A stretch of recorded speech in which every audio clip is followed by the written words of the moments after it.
હવે જે ખેડૂતોએ દાવા રજૂ કર્યા છે એમાં વન અધિકાર સમિતિ કે પછી ગ્રામ સભાના ઠરાવો રજૂ કર્યા છે તે આ ફોરેસ્ટના અધિકારીઓ કહે છે કે આ ખોટા છે, કાં તો એમને ફોરેન્સિક લેબમાં મોકલવું પડે, ચેક કરાવવું પડે. પણ એ વિષય તો જે ડીએલસી અને એસડીએલસી કમિટીનો વિષય છે, એ જંગલ ખાતાનો પણ વિષય છે. એ કમિટી બેસશે ત્યારે નક્કી કરશે કે આ દાવા સાચા છે ખોટા છે, ડોક્યુમેન્ટ જોઈને વેરિફિકેશન કરશે. એ જંગલ ખાતાનો વિષય નથી. એટલે જે અહીંયા આવીને જંગલ ખાતાના અધિકારીઓ વાત કરે છે કે અહીંયા તમારા દાવાઓ પંચાયત ના પાડે છે, પણ એ તો દાવા ત્યાં આગળ પેન્ડિંગ છે અને એ કમિટી નક્કી કરશે, પછીનો વિષય આવશે.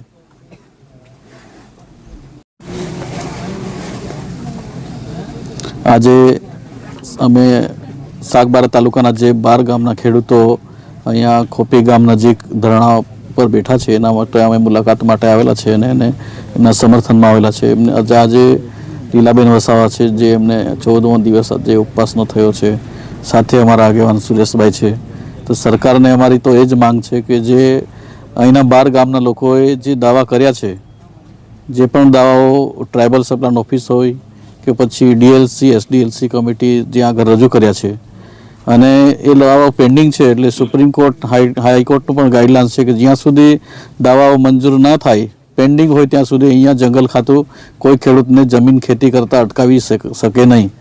તો જંગલ ખાતું જબરજસ્તી આ વિસ્તારમાં આવીને જે રીતે જંગલ ખાતું આવીને અહીંયા ઝાડવાનું વાવેતર કરે છે આ ખેતીની જમીનમાં, તો અમારે ખાસ સરકારને એ જ કહેવાનું છે કે આટલા દિવસ થઈ ગયા છતાં પણ હજુ આ પ્રશ્નનો ઉકેલ નથી આવ્યો અને બધા ખેડૂતો અહીંયા ગાંધી ચિંધ્યા માર્ગે ધરણા પર છે. એટલે અમારે સરકારને આ જ વિનંતી છે કે અહીંના જેટલા 12 ગામના ખેડૂતોના જે દાવા પેન્ડિંગ છે, તો એમને દાવા પેન્ડિંગ છે અને ખેતી કરે છે આટલા વર્ષથી 2005 પહેલાંથી, તો એ ખેડૂતોને જમીન એમની ખેડવા દેવામાં આવે. કેમ કે અત્યારે ખેતીનો સમય છે, વરસાદ પણ પડે છે. એટલે હવે આ સમય ચોમાસામાં વરસાદ નીકળી જાય પછી કંઈ મતલબ નથી, કેમ કે આ ખાલી ચોમાસા આધારિત ખેતી છે. એટલે અમારે સરકારને ખાસ વિનંતી કરીએ છીએ કે ગાંધી ચિંધ્યા માર્ગે ખેડૂતો આટલા દિવસથી આંદોલન પર છે, ધરણા પર છે, તો એમના પ્રશ્નોનો જેમ બને તેમ જલ્દી પ્રોબ્લેમ સોલ્વ કરીને જમીન ખેડતા થાય, એ જ અમારી માંગણી છે. તો એ આદિવાસી સુરેશભાઈ વસાવા ગોટપાડા. આજે હું ખોપી ગામે જે ધરણા પર બેસેલા છે 15મા દિવસે, એની હું થોડીક જાણકારી લેવા માટે આવ્યો. એમાં બહેન શ્રી લીલાબેનની જાણકારી લીધી. એમના સ્વાસ્થ્ય માટે આરોગ્ય વિભાગે એમની સ્વાસ્થ્યની દેખરેખ કરી એ જોયું. સાથે સાથે આજુબાજુ ગામના તમામ ખેડૂતો પણ અહીંયા ઉપસ્થિત રહ્યા. 14મા દિવસ સુધી જે કંઈક પ્રક્રિયા મને ખબર પડી આ ખેડૂતો મારફત, આગેવાન મારફત, એ પ્રક્રિયાની અંદર માન્ય સાંસદ સભ્યશ્રીએ એવું જણાવ્યું કે મુખ્યમંત્રી 24 તારીખે આવશે અને 24 તારીખે એનો નિર્ણય કરવામાં આવશે અને લેખિતમાં આપવામાં આવશે, એવી એક ચર્ચા થઈ છે. બીજી ચર્ચા એ થઈ, ઉમરપાડા તાલુકાના જે આગેવાનો છે એ હવે સમર્થનમાં આવતા જણાય છે અને સમર્થન આપીશું એ વાત પણ મળી છે.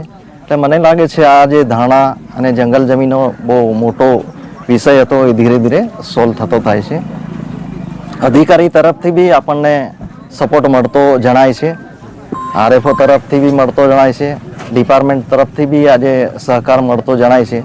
મને લાગે છે આ ઇસ્યુ એટલો મોટો છે પણ એ સુખદ રહેશે અને આદિવાસી સમાજ એટલા દિવસથી ધારણા પર બેસે છે, રોજીરોટી પર આખો નિર્ભર છે, ખેતી નહીં એટલે એ મુશ્કેલીમાં છે. એ મુશ્કેલી બી સરકાર ધ્યાન આપે અને એમના પર ખરેખર ધ્યાન આપે અને આ વહેલી તકે આ જે ધારણા પર બેઠેલા છે જે ખેડૂતો ખેતી કરે છે એ લોકોને તાત્કાલિક સરકાર ધ્યાન આપીને એને ઓર્ડર કરી નાખે. જે દાવા છે એ જમીન પણ ખેડવા દે, સનદોવાળાને બી ખેડવા છે. અને સાથે સાથે મારો એક નિવેદન આપું છું આજે હું કે ખોપી ગામના જેટલા પણ ખેડૂતો નવા છે, નવા ખેડૂતોને જે અરજીઓ સબમિટ નથી કરી અથવા તો કરી છે એ લોકોને પણ ધ્યાનમાં રાખે તો સાથે સાથે આ ખોપી ગામનું જે ધારણા પર લોકો બેઠેલા છે એમને પણ ન્યાય મળશે એવું મને આજે લાગ્યું છે. તો એના પર બી ધ્યાન દોરવું જોઈએ.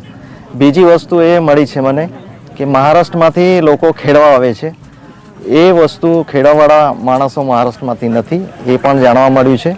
એટલે એવી રીતે કંઈક વાતો થાય છે, એના પર ધ્યાન ન આપે. એનો ખરેખર સરકાર બરાબર અભ્યાસ કરીને ચકાસીને અહીંના રેસિડન્ટ છે લોકો ઉકાઈ અસરગ્રસ્ત છે એ લોકોને પણ ધ્યાન આપે, એ લોકોને પણ ન્યાય આપે તો મને લાગે છે આ એકદમ પોઝિટિવ રહેશે. અને સરકારે બી આટલા દિવસ સુધી જોયું કે હકીકત બહાર આવતી ગઈ છે અને સરકારના બી અભિપ્રાય આવે છે કે અમે ચોક્કસપણે આ લોકોને ન્યાય આપીશું. મારું નામ સુરેશભાઈ સનુભાઈ વસાવા, ગોટપાડા. રામ રામ.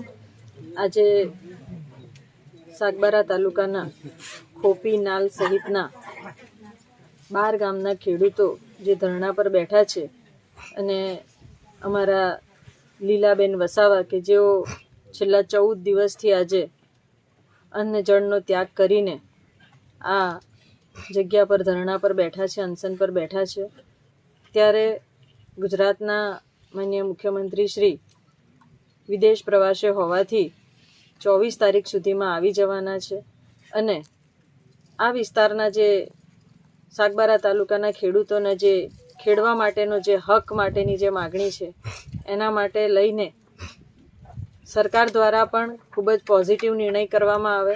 આ ખેડૂતોને ખેતી કરવા માટેનો જે હક છે એ હક આપી દેવામાં આવે અને એમની સાથે એક માનવતાની દ્રષ્ટિએ એક ઉદાર વલણ દાખવવામાં આવે એવી હું સરકારશ્રીને પણ વિનંતી કરું છું. પરંતુ હવે છેલ્લા 14 દિવસથી જ્યારે અમારા બેન આ ધરણા પર બેઠા છે અને આ ખેડૂતો માટે એમણે જે અન્નજળનો ત્યાગ કર્યો છે ત્યારે એમની તબિયતની ચિંતા કરીને, એમના સ્વાસ્થ્યની ચિંતા કરીને સરકાર આ વહેલી તકે નિર્ણય કરે એ ખેડૂતોના હિત માટે પણ ખૂબ જ જરૂરી છે અને લીલાબેનના સ્વાસ્થ્યને લઈને પણ આ નિર્ણય વહેલી તકે કરવામાં આવે એના માટે હું સરકારશ્રીને ફરીને વિનંતી કરું છું. આ પ્રશ્ન જે છે કે જંગલની જમીન ખેડવાનો જે વાત છે એ આજથી નહીં પરંતુ છેલ્લા 20 વર્ષથી આ ખેડૂતો ખેડતા આવ્યા છે અને એમાંય ક્યારેય કોઈ એવી મુશ્કેલી નથી આવી કે વન વિભાગના અધિકારીઓએ એમને આ ખેતી કરતા રોક્યા હોય. પરંતુ જે છેલ્લા 2 વર્ષથી એમને જે પ્રકારે એમને રોકવામાં આવ્યા છે અને જે પ્રકારે એમના ઉપર જે દબાણ કરવામાં આવી રહ્યું છે એ ખરેખર યોગ્ય નથી. એટલે વન વિભાગના અધિકારીશ્રીઓને પણ મારે કહેવું છે કે જ્યારે આપને જંગલની જમીન ખેડતા ખેડૂતોને અટકાવવા જ હતા તો 20 વર્ષથી ખેડતા હતા ત્યારે અત્યાર સુધી કેમ એમને અટકાવવામાં નહીં આવ્યા? તો આ જે પ્રશ્ન છે એ રીતના એક જ સમાજના લોકોની પ્રત્યે વૈમનસ્ય ઊભું કરવાની જે આ કામ થઈ રહ્યું છે એ ખરેખર ખૂબ જ ખોટું થઈ રહ્યું છે. સમાજના ખેડૂતો આજે જીવન નિર્વાહ માટે જે રીતના આ ખેતી કરી રહ્યા છે, એમના પરિવારના જીવનને ચલાવવા માટે ખેતી કરી રહ્યા છે, તો એમનો હક અને અધિકાર છીનવાઈ ન જાય એના માટે એમને ફરીથી આ ખેતી કરવા દેવામાં આવે અને એનો નિર્ણય વહેલી તકે કરવામાં આવે જેથી કરીને એમના પરિવારના જીવનને બચાવી શકે અને એમના ઘર પરિવારને પણ ફરીથી હસતું ખેલતું રાખી શકે. એ માટે આ સરકારશ્રી વન અધિકારીઓને વહેલામાં વહેલી તકે કહેવામાં આવે કે આ લોકોને ખેતી કરવા દેવામાં આવે એવી વિનંતી પણ કરું છું. અને સાથે એમનો જે હક છે, અધિકાર છે, એ માટે સરકારે જ નિયમો બનાવ્યા છે કે જંગલમાં રહેતો ખેડૂત આદિવાસી ભાઈ પોતે આ ખેતી કરી શકે છે. અને રહી વાત સનદો માટેની, તો હમણાં ફક્ત ને ફક્ત ખાલી એ લોકોને ખેતી કરવા માટે, ખેડ કરવા માટેનો હક આપવામાં આવે. સનદ લેવા માટેના જ્યારે પણ કાગળની પૂર્તતા કરવાની આવશે ત્યારે જે તે ખેડૂતો પોતે પોતાના જે પણ ડોક્યુમેન્ટ છે એ પૂર્તતા કરી દેશે અને એમના દરેકના દાવાઓ પણ પેન્ડિંગ છે. તો એ બધી વિગતોને લઈને જે બી સનદો માટેના દાવાઓ પેન્ડિંગ છે એ પણ વહેલામાં વહેલી તકે પૂર્તતા કરીને એમને પણ પૂર્ણ કરવામાં આવે અને ખેડૂતોને જમીનની સનદો આપી દેવામાં આવે જેથી કરીને એમને પણ સરકારશ્રીના જે લાભ મળવાના હોય એ લોકો લાભ મેળવવાને પાત્ર છે તો એ લોકો એ લાભ પણ મેળવી શકે.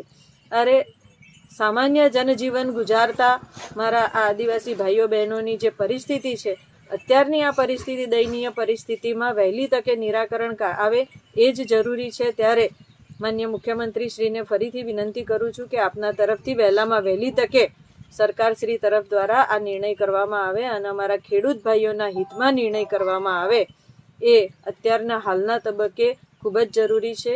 વરસાદનો સમય ધીરે ધીરે દિવસે આગળ વધી રહ્યા છે, ત્યારે આ વરસાદના સમયમાં પણ ફરી પણ આ વર્ષે એમને ખેતી કરવામાં નહીં દેવામાં આવે તો જે મુશ્કેલી સર્જાશે એ મુશ્કેલીનું નિરાકરણ લાવવા માટે પણ હાલના તબક્કે એમને અત્યારે ખેતી કરવા દેવામાં આવે અને ખેડ કરવા માટેનો એમનો હક જે સરકારશ્રી તરફ દ્વારા આપવામાં આવ્યો છે એ હકને છીનવવામાં ન આવે અને આ ખેડૂતો ખેતી કરે એના માટે ફરીથી હું વિનંતી કરું છું અને સરકારશ્રી પોઝિટિવ અભિગમ દ્વારા આ ખેડૂતોના હિતમાં નિર્ણય કરે એ માટે હું સરકારશ્રીને વિનંતી કરું છું અને સરકારશ્રીને આભાર પણ માનું છું કે આપશ્રી દ્વારા અમને પોઝિટિવ નિર્ણય કરવામાં આવશે એવી આપશ્રી તરફથી ખાતરી આપવામાં આવી છે, ત્યારે હું માન્ય મુખ્યમંત્રીશ્રીને ફરીથી આ પોઝિટિવ નિર્ણય કરાવવા માટે અને કરવા માટે પણ વિનંતી કરું છું.